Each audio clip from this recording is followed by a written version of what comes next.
Welcome back.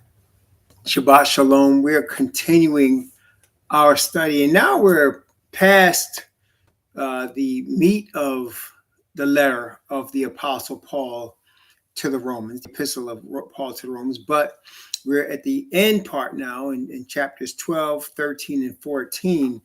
And this particular part of chapter 12, again, we've been brainwashed into thinking certain things about scriptures.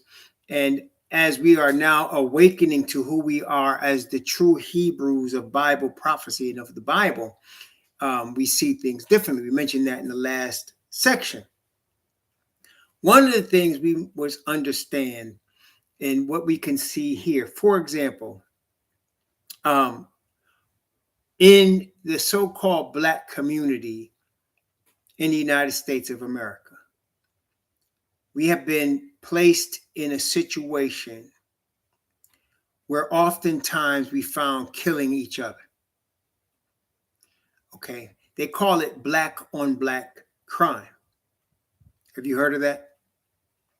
Black on black crime.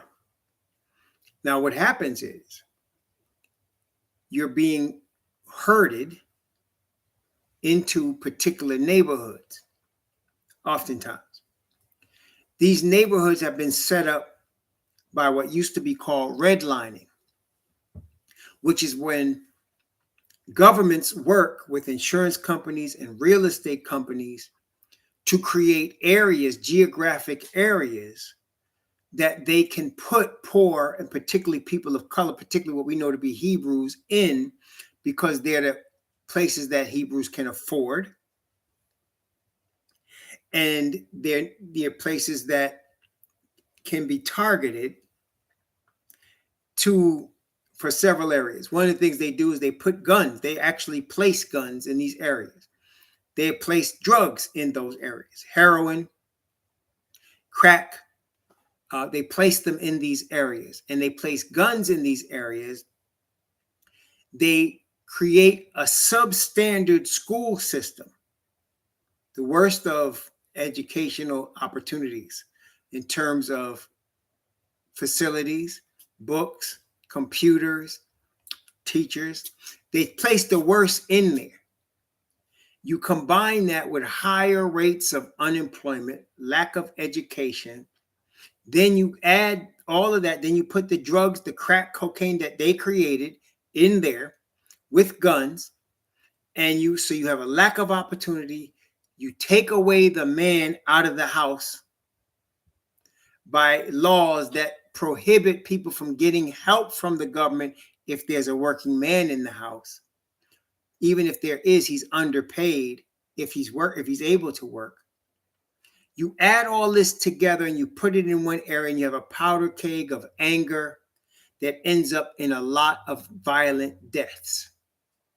It's not by accident, it's by design.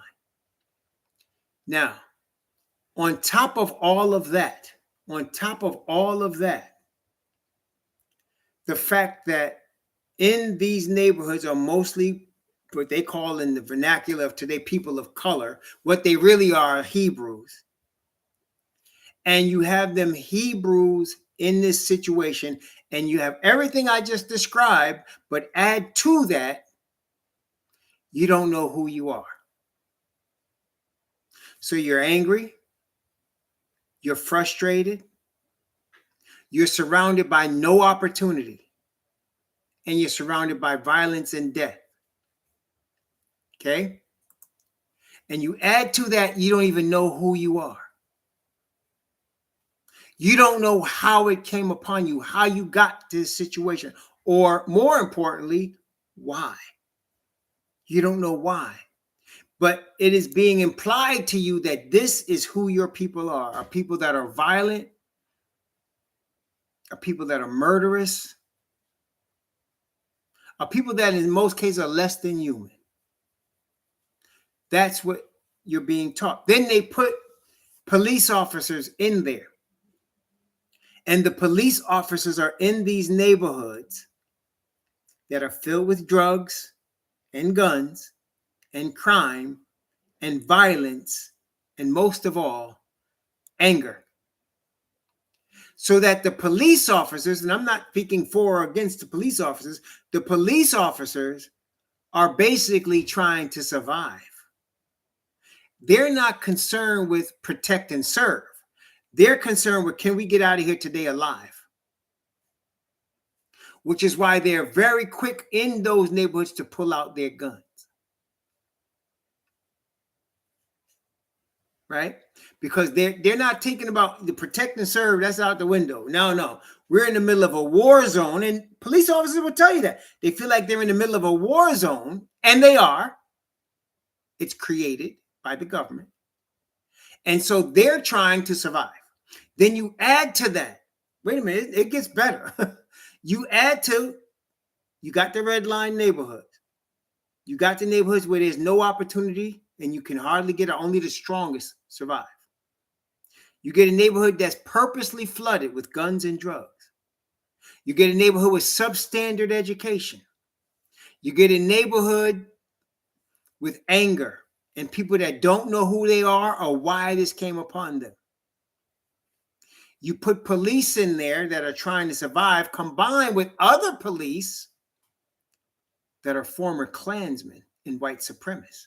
So you have cops that are not involved with white supremacy and Klan and skinheads and all that. They're just trying to survive. Then you get the ones in there that purposely sign up for that. And they can do two things. They can kill Hebrews with impunity. And two, they can spread their doctrine. You see how these people are? They're animals. You can see it. They're animals. They don't even know how to act. You just have to protect yourself against these animals. You add all that, combine that. They don't know who they are or why they're here. They're in a war zone. That is why there was at least two prominent psychiatrists. One was Crescent, and I forgot the other sister's name. There was two sisters. They weren't like, I don't even think they were contemporaries, but they came to the conclusion in studying the plight of Black people in America that most Black people, especially Black males, suffer from PTSD, post-traumatic stress disorder, things that people suffer from when they're in a war. Okay? So then you have a proliferation of what is called Black on Black crime. And this has been foisted upon us since we supposedly were made free in 1865, and since supposedly, the end of Reconstruction. This has been foisted upon us. Okay, the combinations of all of these things built by our Satan through the government to destroy us. Now, one of the ways the Most High causes us to overcome this is by first knowing who we are and where we come from, and by repenting of our sins, and then understanding as far as possible to live with wisdom and peace, being guided by the Father's eternal knowledge and by his word. The things I just talked to you about is not new. The devil uses the same tactics in different eras. And I wanted to bring out some of the ways from the word of the Most High. But first, I want to take us back to Jeremiah before we go to, of course, we're going to read through some prophets before we go to Romans. But I want to take us back to Jeremiah, and I want to look at Jeremiah chapter 29. And I want to read from chapter 29.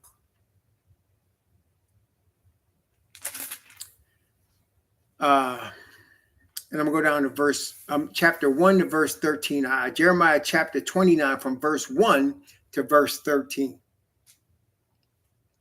Okay. Now, these are the words of the letter that Jeremiah the prophet sent from Jerusalem unto the residue of the elders which were carried away captives, and to the priests, and to the prophets, and to all the people whom Nebuchadnezzar had carried away captive from Jerusalem to Babylon. So he's sending a letter to the captives. Okay, so there were captives taken by Nebuchadnezzar, by the will of the Father, to Babylon. The city was destroyed. And Jeremiah sent this letter to be read to the captives that were in their enemy's land. Okay? So this is a letter from the prophet, the Hebrew Israelite Levite priest, to the captives that were in the enemy's land of Babylon. This should sound familiar. Okay? Let's go. Verse 2. After that, Jeconiah, the king and the queen and the eunuchs, the princes of Judah and Jerusalem, and the carpenters and the smiths were departed from Jerusalem by the hand of Elasah, the son of Shaphan, and Gamariah, the son of Hilkiah, whom Zedekiah, king of Judah, sent into Babylon to Nebuchadnezzar, king of Babylon, saying, Thus saith Yahweh of hosts, the Most High of Israel, unto all that are carried away captives, whom I have caused to be carried away from Jerusalem unto Babylon. Build ye houses and dwell in them, and plant gardens and eat the fruit of them. Take ye wives and beget sons and daughters, and take wives for your sons, and give your daughters to husbands, that they may bear sons and daughters, that ye may be increased there and not diminished. And seek the peace of the city whither I have caused you to be carried away captives, and pray unto Yahweh for it. For in the peace thereof shall ye have peace. For thus saith Yahweh of hosts, the Most High of Israel, let not your prophets and your diviners that be in the midst of you deceive you, neither hearken to your dreams, which ye cause to be dreamed. For they say they prophesy falsely unto you in my name. I have not sent them, saith Yahweh. For thus saith Yahweh, that after 70 years be accomplished at Babylon, I will visit you and perform my good word toward you in causing you to return to this place. For I know the thoughts that I think toward you, saith Yahweh, thoughts of peace and not of evil, to give you an expected end. Then shall ye call upon me, and ye shall go and pray unto me, and I will hearken unto you. And ye shall seek me and find me, when ye shall search for me with all your heart. So what was going on here? They were taken captives into Babylon. It was a 70-year captivity. And they said, relax. You're going to be there. Raise your families. Be at peace. And then seek me with all your heart. How does that translate to today? What is our current situation? Well, the Hebrews are in captivity in their enemy's land. And like our ancient fathers, we were taken into captivity because of the sins of our fathers. And so he's promising us today deliverance. This same Jeremiah talks about deliverance of us at the end and the destruction of the nations that carried us captive. But for us now, we should try to do what? Ye shall go and pray unto me, and I will hearken unto you. And ye shall seek me and find me when ye search for me with all your heart. You see, Jeremiah was writing this letter to an assembly that knew who they were. They knew what their names was. They knew their history. They knew where they came from. And he's writing this letter to tell them, I'm going to bring you back to your land eventually in 70 years. Don't fight with these people. Today, though, it's worse, right? We don't know who we are. We don't know what our original names was. We don't even know how we got here or where we came from. So now the message is awaken to who you are. Seek not white Jesus, not Christianity, not Nation of Islam, not Judaism. Seek the Most High Yah, the God of your fathers. That's where you came from. Yes, your enemies have you captive here. But teach your children who they really are. Somebody said, what we should be teaching our children? Well, if you have children, you want to teach them Bible verses. You don't have to teach them, they don't have to be reading whole chapters yet, but you should give them verses that they could memorize. Help your children memorize Bible verses, verses that would tell them who they are. And you should tell them who they are, who their fathers were. Who was their fathers? You should teach your children how our Most High got us, our fathers, out of Egypt. You should teach your children what happened to our fathers and how we were brought here in chains. You should teach your children who the real Messiah is. You should teach your children their heritage. The Bible says, teach you, your sons' sons. Teach your children who they are. See, when you're in Christianity, you want to teach them how Jesus died for their sins. That's not enough. That's not telling them how they got here. That's only pushing them toward a white Jesus. You need to tell them who they are, how they got here. You need to have them memorizing promises from the word of the Most High, memorizing verses. You know, one thing I got when I was in the SDA church, when I came to my grandmother, my aunt from Jamaica, they would make me memorize verses every week. I would memorize a Bible verse every week. They take that King James and I'd memorize a Bible verse from the King James every week. Teach your children some of the promises of the Most High. Go and tell them, this was our great-grandparents, our great-great-great-grandparents. This is where we were. This is how we came into being. We all come from Abraham, and Abraham was the father of our nation. And then Abraham begot Isaac, and Isaac begot Jacob, and our father Jacob was changed to Israel. The fathers, you fathers and mothers should teach your children. Mothers especially. Mothers especially. Fathers should also teach, but the mothers, you guys are going to spend a lot of time. Now, in this day and age, mothers are working just as hard as fathers, so it's on both parents. Got to share responsibility in teaching the children. Teach them these memory verses. Teach them where they come from. Teach them their true history. Teach them about the children of Japhet and how they came into being. Teach them about the children of Ham. Teach them about your family, the Hebrews. Teach them, why is the Messiah your cousin? Teach them and show them that. They'll see, when they're young and they're little, they trust you, especially the mamas. They trust you. Teach them who they are. Teach them why these things are happening around us. That's right. Teach them. Okay, that's what you're supposed to. Look, that's what the Bible say. Look, we just read this morning, so let's look at it again in Deuteronomy. Deuteronomy.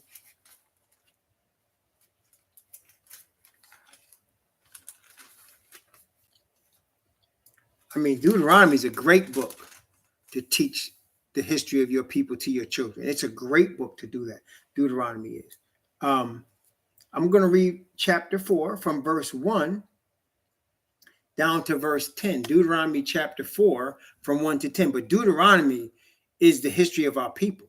And that's a great book to teach your children from, about who we are. And then understanding who they are, you can now go back and you could teach them the New Testament, and they can see Messiah is their cousin, bloodline cousin. Okay. But it's you need to pray when they're teenagers and young adults is a little bit more difficult. But if you got little ones that are 5, 6, 7, 8, 9, 10, you could teach them. And if you got grandchildren, you could teach them who they really are. Okay, you could teach them who they really are. And it's important that you do that. Like I said, give them a memory verse. It don't have to be anything complicated. It's just something simple that their little minds could take, and they can read it, they can hear it, and you'll be surprised. Like I said, I remember I was 11. I'm 61 now. 50 years ago, I remember the first verse my grandmother taught me. See? Pray to your father. Go into your closet. When thou hast shut thy door, pray to your father which is in secret. And then he said, and the Father which seeth in secret shall reward you openly. That's the first verse she taught me 50 years ago, and I remember it. Okay? I memorized that one. And I'm saying to you, your children will remember what you taught them. The Most High bring it back to their mind. Teach your children, okay? Deuteronomy chapter 4 from verse 1 to 10. Now therefore hearken, O Israel, unto the statutes and unto the judgments which I teach you, for to do them, that ye may live and go in and possess the land which Yahweh, Most High your fathers, giveth you. Ye shall not add unto the word which I command you, neither shall ye diminish aught from it, that ye may keep the commandments of Yahweh, your Most High, which I command you. Your eyes have seen what Yahweh did because of Baal Peor. For all the men that follow Baal Peor, Yahweh, thy Most High, hath destroyed from among you. But ye that did cleave unto Yahweh, your Most High, are alive, every one of you, this day. Behold, I have taught you statutes and judgments, even as Yahweh, my Most High, commanded me, that ye should do so in the land whither ye go to possess it. Keep therefore and do them. This is your wisdom and understanding in the sight of the nations, which shall hear all these statutes and say, surely this great nation is a wise and understanding people. For what nation is there so great, who hath the Most High so nigh unto them as Yahweh, our Most High, is in all things that we call upon him for? And what nation is there so great that has statutes and judgments so righteous as all this law, which I have set before you this day? Only take heed to thyself and keep thy soul diligently, lest thou forget the things which thine eyes have seen, lest they depart from thy heart all the days of thy life. But teach them thy sons and thy sons' sons, especially the day that thou stoodest before Yahweh, thy Most High in Horeb, when Yahweh said unto me, gather me the people together, and I will make them hear my words, that they may learn to fear me all the days that they may live upon the earth, and they may teach their children. Teach your children that our fathers were the ones that were at Mount Sinai. Teach your children that our fathers are the only people in the history of the planet to receive the Ten Commandments. Teach your children that we were slaves in Egypt, in Babylon, and now here in the lands we are now, and for the same reasons. Teach these things to your children. Okay? Mothers and fathers should be sharing these things with each other, so that both in this day and age where everybody's working, you could teach your children. Okay, very important. Now, with this and with this knowledge and understanding, we will be less prone to hate each other. When the Messiah told the disciples, by this shall all men know that you are my disciples, if you love one another, that is each other. That is, black on black crime doesn't exist among the disciples because you love each other. He said, you're going to show the people that you care about each other, that this faith of righteousness is real because you all act like brothers and sisters, not like enemies. Whereas in time past, in captivities, even before now, you will read, if you read Nehemiah, if you read the Kings, First and Second Kings and First Chronicles, it was a lot of self-hate among the Israelites. The people in power oppressed the poor. They did not love their brothers. Okay, that this black on black thing that they say so-called black on black crime, that was not new. Anytime we leave the commandments of Yah, anytime we forget who we are and who called us, we're liable to start hurting each other, backbiting against each other. Okay, and so that is what Romans chapter 5 is dealing with. As brethren, as we are now awakened to who we are. And see, Romans, as we know, was an epistle, a letter written to who? It was written to the Gentiles. It was written to the Hellenists, as well as the bloodline Hebrews who knew where they were. And it was written to them to give them, and if we notice as we study Romans, what we went through the history of the original Israelites and their place in history, how the gospel got to the Gentiles, and what the prophets said about those things. All of that was in Romans. We studied all that. Okay, and how to overcome sin. And at the end, in chapter 12, he tells us, that they should be fully committed, body, mind, and soul and spirit committed to the Father Yah. And that they shouldn't think like the world, like they're their own God, like they can make up their own religion, but that we are trusting the righteousness of the Father. Okay, and if we go to Romans chapter 12, he continues on that vein, teaching the brethren that we should love one another, that we should respect one another. When I first came to Florida a couple months ago, when I visited, before we decided to move down here, when I visited, my father first fell. We got together at a restaurant. Some of y'all remember we got together at a restaurant here in Orlando, and we had such sweet fellowship with each other. Then we did it again. It was myself, my family, Brother Ruel's family, and Brother Bakash's family, and we had sweet fellowship. And then when Brother Gary Joseph came this past week, we had the baptism, and it was like we've been old friends a long time. The spirit was like we were all brethren, and we felt that. That's what Paul is trying to cultivate, trying to encourage among the readers of the epistle of the Romans, that as brethren of the faith of righteousness, we should love each other. We should care for each other. We are all the same brethren. We know where we come from. We know who we are. That's our common link. We know where we come from. We know who we are. We know how we got here, whether we be grafted in brethren or bloodline brethren. We know how we got here. We understand who we are. We know what time it is.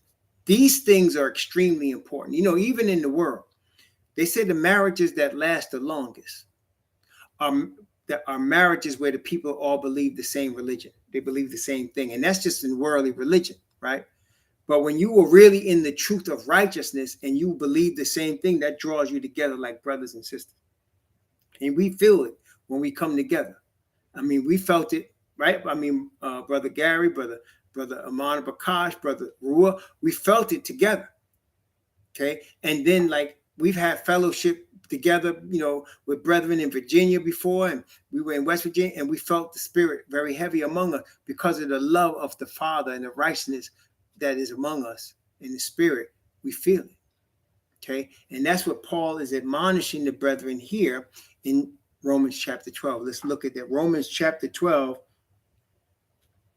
I'm going to start at verse 3 because we went and did 1 and 2. I'm going to start at verse 3.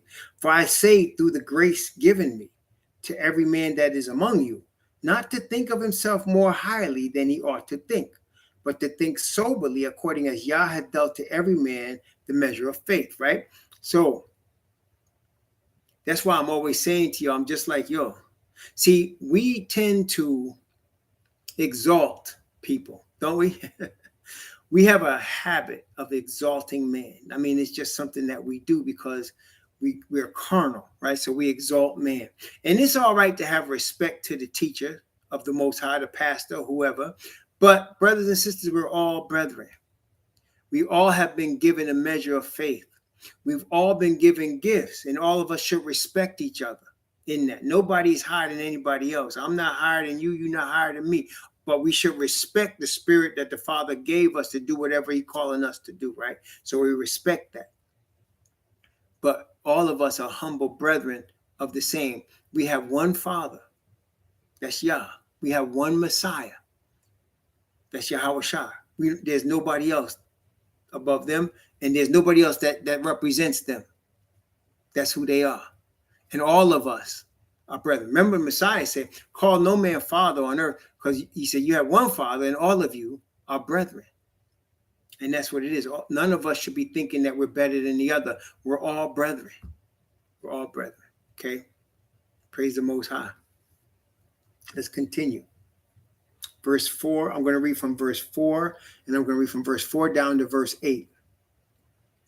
For as we have many members in one body, and all members have not the same office, so we, being many, are one body in Messiah, and every one member is one of another. Having then gifts differing according to the grace that is given us, whether prophecy, let us prophesy according to the proportion of faith, or ministry, let us wait on our ministering, or he that teacheth on teaching, or he that exhorteth on exhortation. He that giveth, let him do it with simplicity. He that ruleth with diligence. He that showeth mercy with cheerfulness.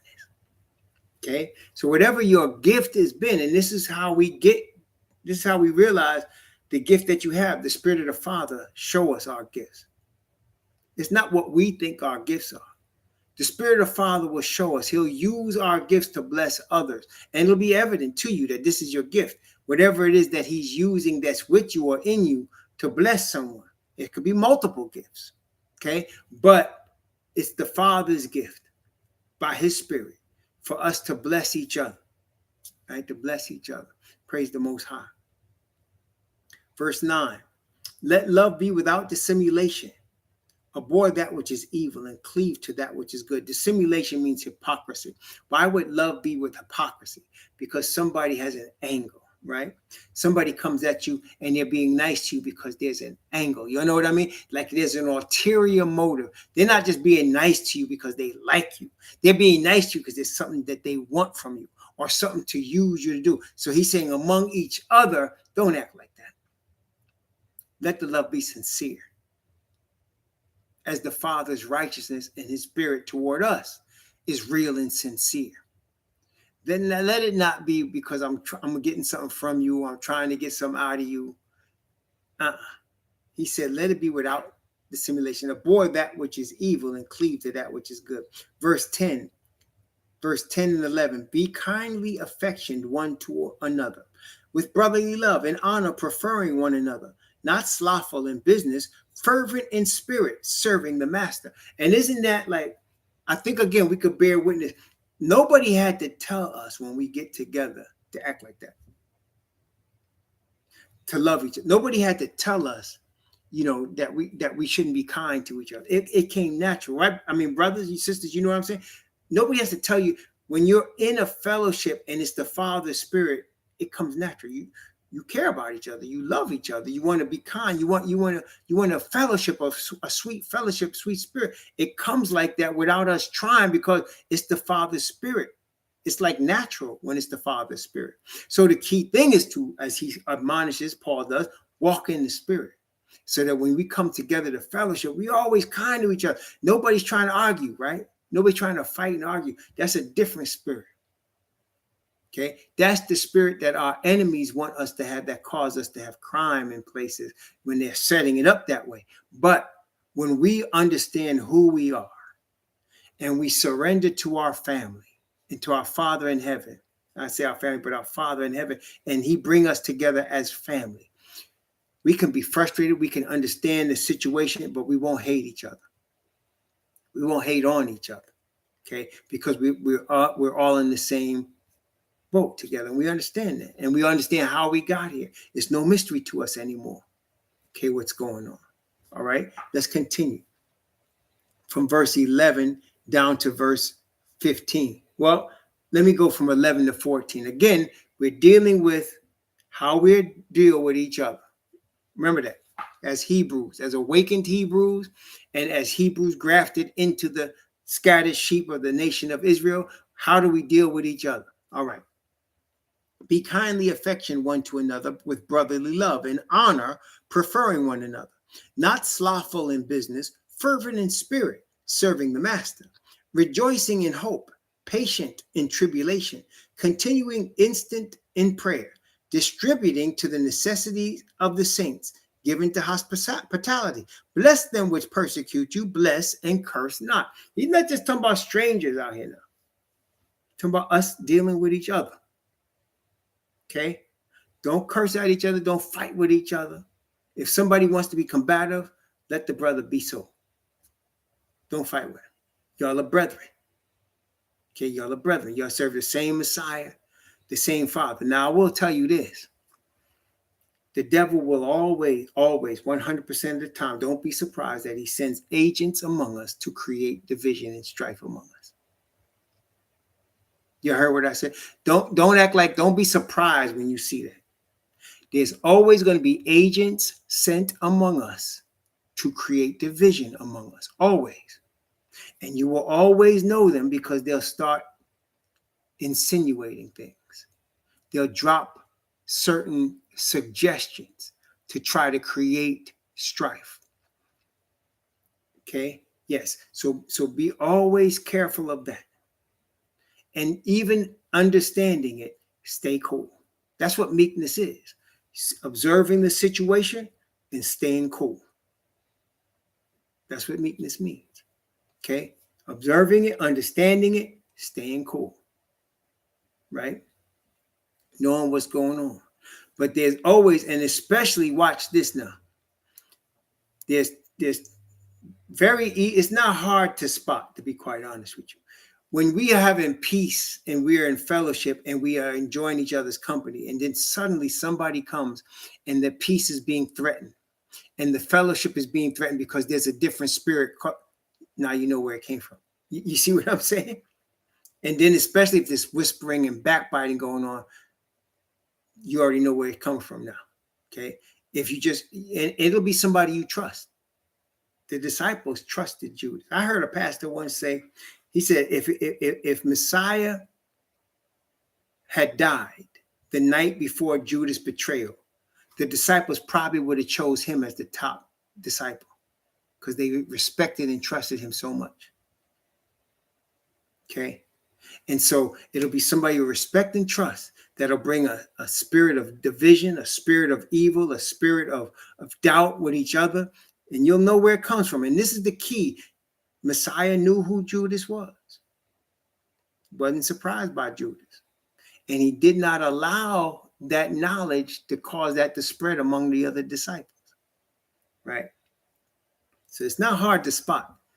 The person that does it always thinks they're the smartest person. But you can see in the spirit when they're bringing, because that's what will happen. When there's peace and there was no strife, they'll bring strife where it didn't exist.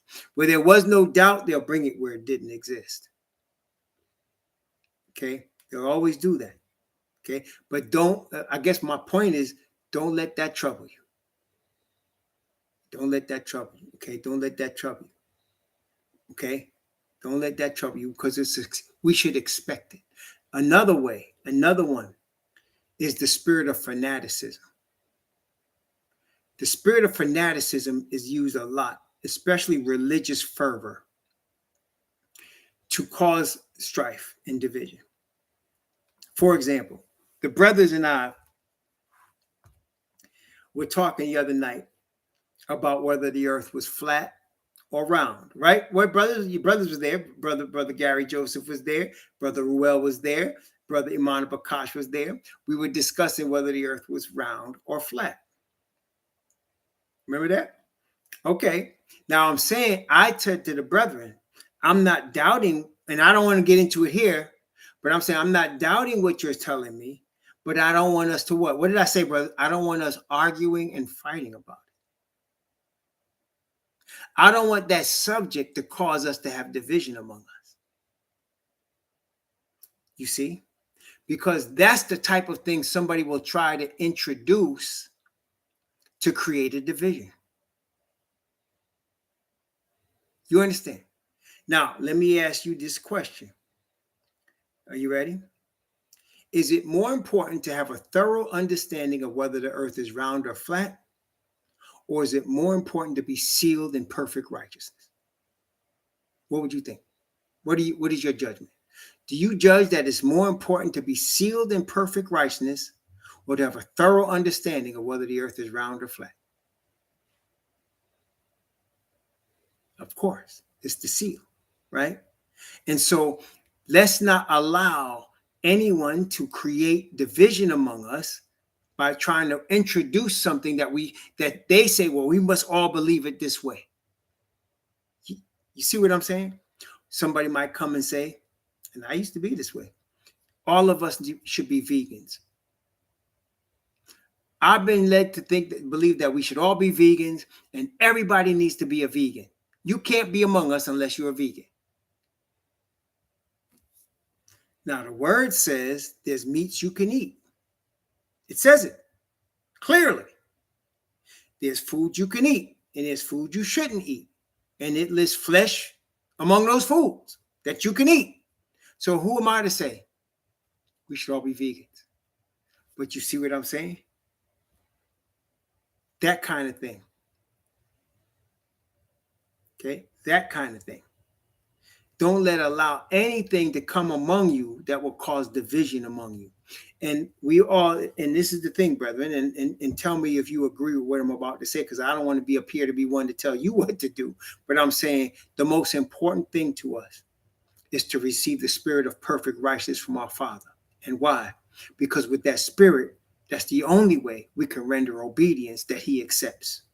And in our obedience, we give him the highest level of glory. Is that correct or not? So everything that we're trying to do is for the spirit of obedience, the spirit of righteousness to come upon us, that we might render obedience that the Father accepts and give him glory.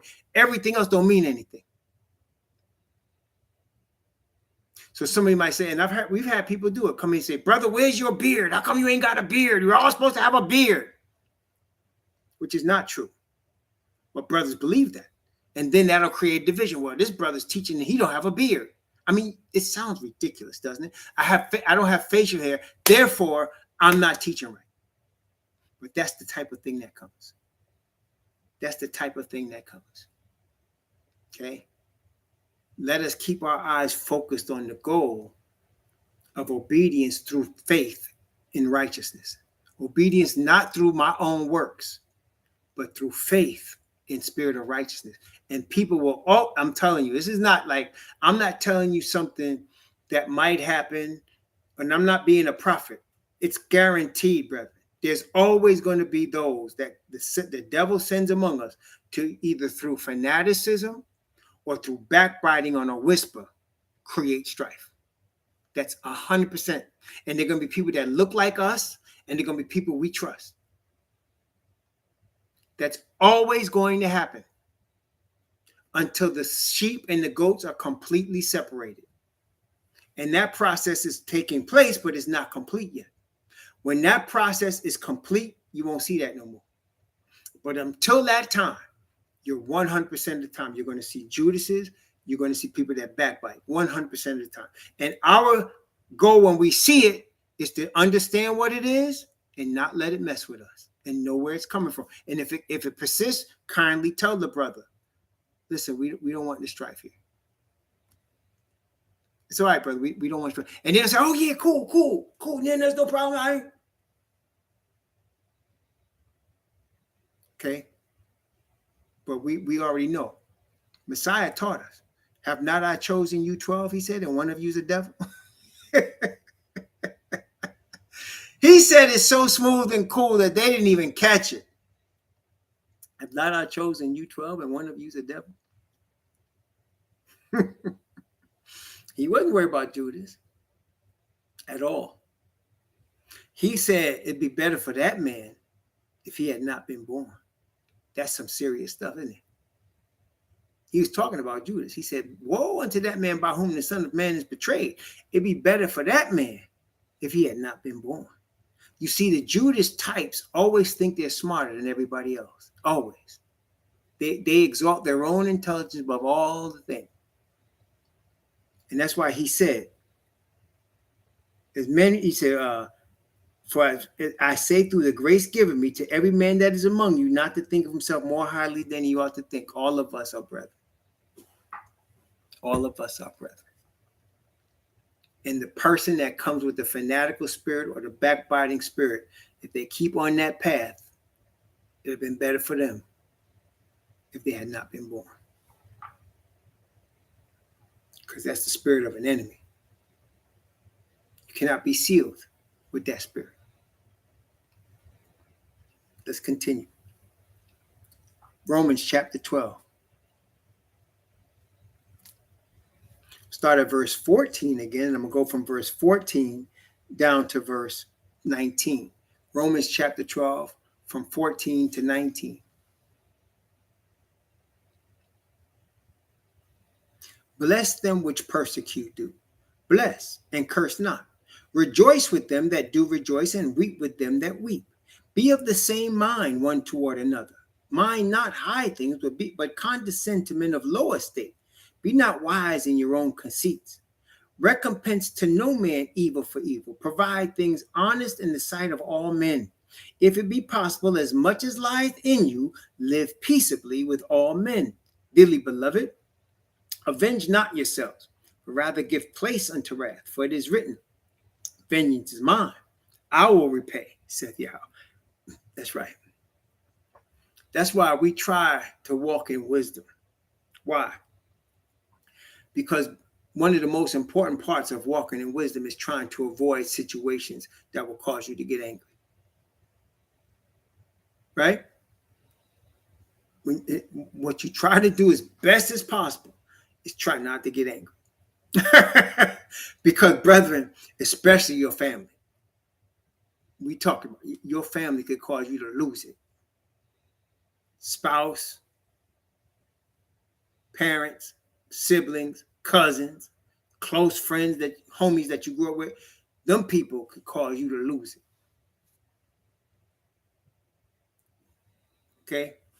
And so you want to try to avoid a situation where you might lose your peace. That's right. Maintain your peace. Stay cool at all times. Meekness. Stay cool. That's what meekness means. I always remember that. It helps me a lot. As often as I can. Stay cool. Stay cool. And that's something, again, in the Hebrew community. Haven't we been saying that for, I don't know, at least I could say scores of years, right? We've been saying that for more than 100, 200 years. What we've been saying to each other. Oh, it's all right. Stay cool. Right? Stay cool. It's common. Stay cool. Right? So that's what he's saying. As much as possible, stay cool. Live in peace and stay cool. Avoid situations where your cool might not be able to stay chill, right? That you might lose it. Try to avoid those situations. Try to avoid as best you can. Try to avoid. That's why live peaceably with all men. Now we're captives in our enemy's land. There's going to be times when they roll up on you. Like I said, like Emmett Till, the 14-year-old boy that was beaten to death and shot in the face and thrown in the river. I'd like to think that if his uncle had to do all over again and they rolled up that night in that pickup truck, they'd have been met with some iron. You know what I'm saying? They'd have been met with some gats. They wouldn't have let their little nephew go with them that night, right? Because they rolled up on the house to start trouble. See, we try to live peaceably, but don't roll up on us like that to do us harm.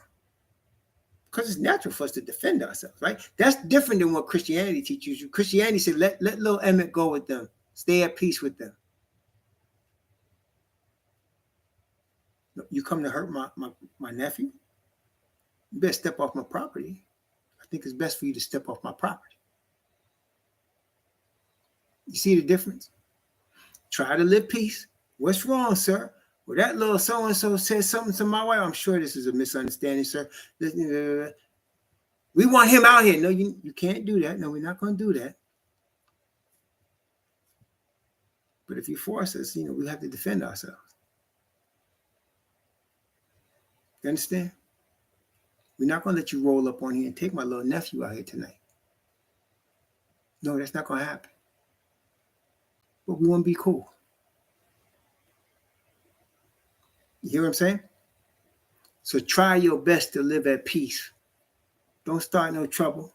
Don't mean no trouble. Try your best to use the wisdom given you to avoid that trouble. All right? Chill. But when they come at you and you got no choice, you got to defend yourself. There's nothing in the Bible that tells you don't defend your family and yourself. To let your wife and children just get raped and beaten and killed. No.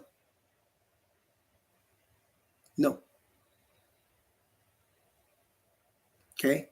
But you do your best to live peaceably, especially among each other as brothers. As brothers and sisters in the faith of righteousness, we should seek to always live peaceably. Because brothers and sisters, and I know there's going to always be, even in every family, there's disagreements. In every family, right? There are disagreements in every family. Part of being a family. But understanding if it's headed up to that part, chill. If it's headed up to that, chill. Okay? Therefore, if thine enemy hunger, feed him. If he thirst, give him drink. For in so doing, he shall heap coals of fire on his head. Be not overcome of evil, but overcome evil with good. Yes. Seek righteousness at all times, brother. All times. Stay cool at all times. Praise the Most High. It took me a long time. I'm still learning that. One of my last jobs, there was people being disrespectful. And it took me a while, but I had to learn. And I praise Most High because somebody, third party, would come and say, man, you handled that so well. I couldn't have did it that way. And I remember myself, even a few years ago, it wouldn't have came off that way. But I praise Yah that in whatever instance, I knew they were acting, and I stayed cool. And I stayed diplomatic by the grace of Most High. And I stayed balanced by his spirit. And it was shown to people that were seeing it. They said, man, nothing affects you. And I didn't say nothing because I said, well, that's not true. But I knew the Most High brought me. Man, I've been let go just for a look at people that came at me the wrong way. But I've learned. Okay, I've learned. The Most High uses those situations for me to learn. Stay cool. Move in wisdom. Try to keep as even a temper as possible. Because brothers and sisters, we are people that have been oppressed. The anger that's in us is natural.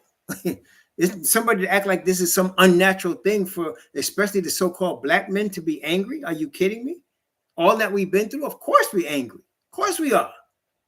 Rightfully angry. But that's why we trust our Father's righteousness.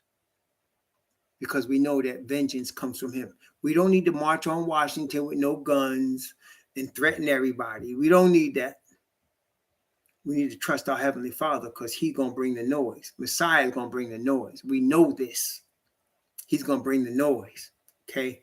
And so just stay cool and wait and trust and move in wisdom where he have us move because he will never lead us the wrong place. He always lead us in the right place as long as we're listening for his voice and trust in his word. He will never lead us in the wrong place. Always lead us the right way. Trust him. Okay, as he led our father Abraham, he lead us. Right? Praise the Most High. Again, the difference between what Christianity teaches and what the Bible actually teaches is the Bible does not actually say allow them to come and hurt you. He's talking about your brethren. Love each other. Don't fight each other. But in terms of the Romans, don't just, try to avoid the problem, right? But don't let them just come running up on you. Try to avoid the problem as much as you can. All right? That's right. Wise as a serpent and harmless as a dove, much as you can. But and I know, somebody breaks in your house and your wife and kids are there, or your wife is there, or you just did what? What you think? They break it in your house to have tea with you? No, sir. Not today. They coming to hurt, kill, get rid of all witnesses. Okay? So keep yourself safe as possible. Be wise. Okay? Be wise. The Most High will guide us in the way we should go. Praise his name. Anyway, that was chapter 12. That was Romans chapter 12. We got chapter 13 and 14. And then by the grace of the Most High, after we do these last two chapters, which I'm thinking we will get done next weekend, we're going to start Deuteronomy and go through that history. And that's important. I'm really glad that the Most High led me to talk about teaching our children because brothers and sisters, Deuteronomy is an excellent resource. It's probably one of the best Bible books to teach us about our history because Moses goes through the whole history and he goes through the prophecy. He tells the whole thing.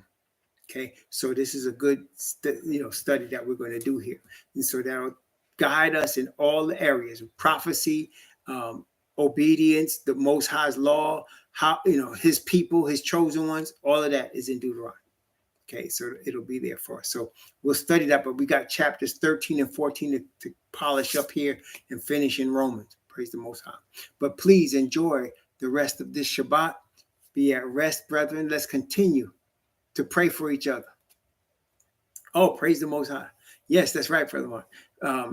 Continue to pray for each other, to uplift and edify according to the spirit of Father's righteousness given to us. And let's continue to read your Bible, read it, continue to study it. Oh, I'm sorry, Jacoba. That's right. 16. You're right. It goes all the way 16. I always get it confused. You're right. That's right. We got 13, 14, 15, 16. I still think we might finish next weekend, but you're right. Yeah, you got 4 more chapters, but they're very closely related in the lines. Your brother Jacob, thank you for that. Praise the Most High. All right. The Most High bless you and keep you, and cause his face to shine upon you and be gracious unto you, and lift up his countenance upon you and give you peace. Sure.